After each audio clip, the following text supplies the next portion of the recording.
मयूरभंज जिला पवनघाटी उपखंड रायरंगपुर सहरस्थ सरकारी बालिका उच्च विद्यालय पीएमश्री उत्सव सभापति प्रधान शिक्षयित्री ऋषिप्रभा महांतों सभापतित्व अनुष्ठित होईछि। एथिरे मुख्य अतिथि भाव रायरंगपुर विधायक जलेन नाय, मुख्य वक्ता भाव बामनघाटी उपखंड थाना अधिकारी गोकुलानंद साहू, सम्मानित अतिथि भाव रायरंगपुर ब्लॉक शिक्षा अधिकारी घनश्याम मुर्मू, सह ब्लॉक शिक्षा अधिकारी हेम माझी और विद्यालय परिचालना कमिटी सभापति गीतांजलि महांत प्रमुख जोग देइथिले। सभा प्रारंभ में अतिथिगण को पुष्पगुच्छ उत्तरीय दे सम्मानित करागला परे अतिथिगण जगतर नाथ श्री जगन्नाथଙ୍କ पाद पद्मरे प्रदीप प्रज्वलन करथिले। विद्यालय छात्र मानक द्वारा स्वागत संगीत गान करा जायथिला। सभापति सभापतित्व वक्तव्य देवा परे मुख्य अतिथि छात्री मानकु दायित्वबोध, समयानुवर्तिता और आत्मविश्वास उपरे उपदेश देथिले।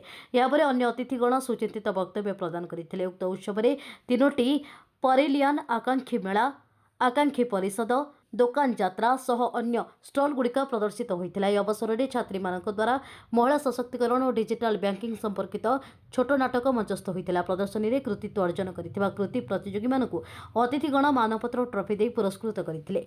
परे छात्री मानक द्वारा सांस्कृतिक कार्यक्रम आयोजित होता।